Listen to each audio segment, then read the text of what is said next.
Okay, we're getting ready to fuel the airplane. Airplane's on the stand. Got my fuel box here.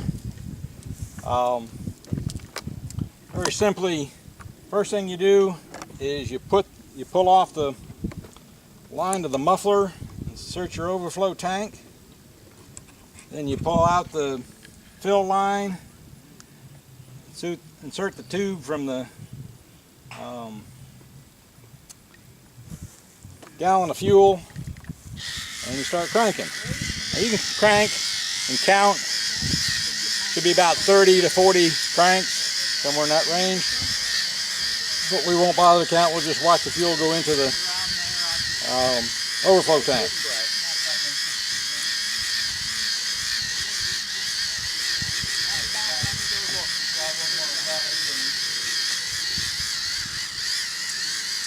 Alright, probably about there. Okay, now we got fuel in the overflow. I'm going to back crank it a little bit, and we're good. Alright, so the first thing I do is put the stopper back in the fill line. Put that stopper back where it goes in the side of the airplane. Put the end of the fuel line back in here and back crank it enough to get the fuel out of that line. Hang it up. Pull this off and put the line back on the muffler.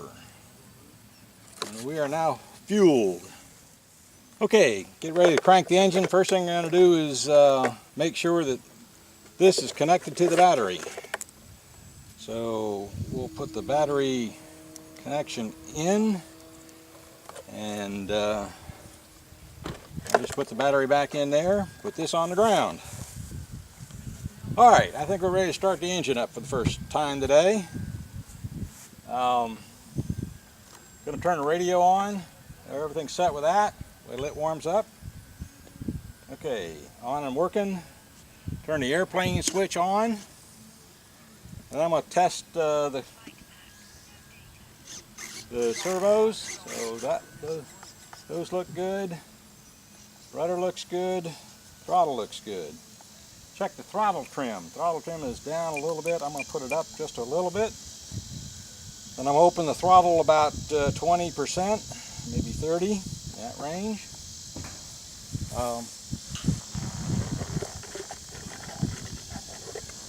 Okay. And I got to get my glow plug wrench.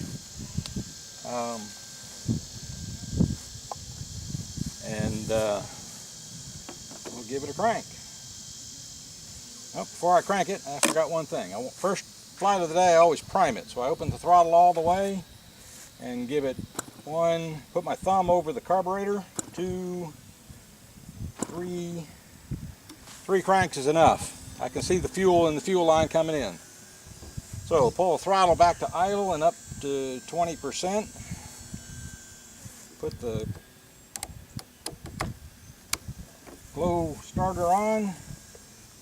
Push this back, and we're ready to start.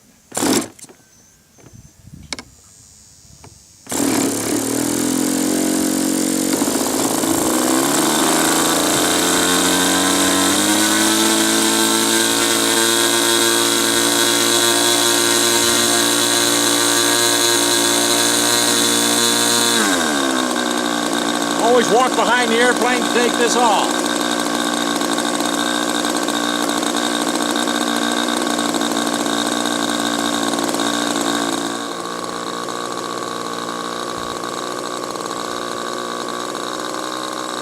Okay, first flight of the day, always do a run-up test.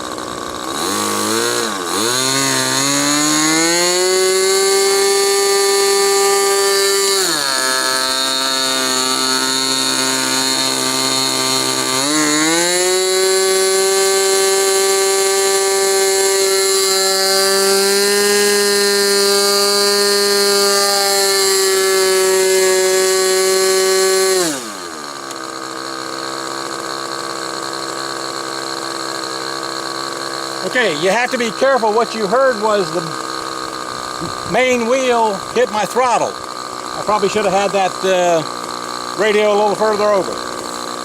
So that's started and ready to go.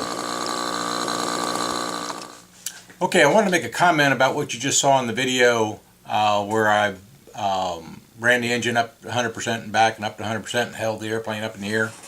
Let me explain what all that's about. First off, after you start the engine, you pull the engine to idle, listen for the idle sound or use a tachometer to check the RPM of the prop.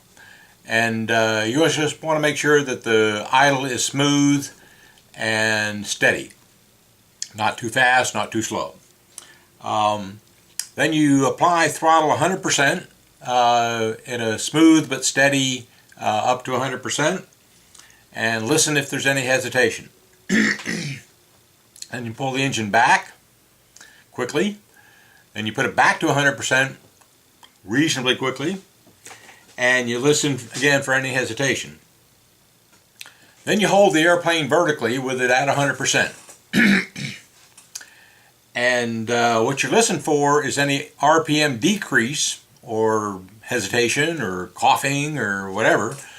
That's a bad thing. If you hear the RPM increase slightly, hold it long enough to make sure that increase only goes a little bit and stabilizes. That's just the engine leaning out. And that's okay. Okay, so when you're holding your airplane vertically and the engine sags or slows down or starts coughing or whatever, then it's a sign that the engine is too lean. Okay, so you have to richen it up. And if you don't richen it up and you take off, guess what? It's going to go lean, it's going to die, you're going to do a dead stick right on takeoff. Not a good thing. So hold the airplane vertically. If the engine goes up a little bit, it's just leaning out. Hold it long enough to make sure it stabilizes, and it's okay. If the engine starts decreasing, RPM starts decreasing, put it back on the ground, put it back on the stand, and it's too lean, so richen it up 1 or 2 clicks, that's all you need, and then run the test again. Pull the engine back to idle when you richen it. You don't want you always want to err on the caution of being too rich, never too lean. 1, lean is very bad for the engine. 2, it's very bad for your airplane if it crashes. So put it on the ground, run the test again. If it's too lean, rich it up a little bit. It's not the vertical test is only going to tell you that it's lean, not going to tell you it's too rich. Too rich is another test.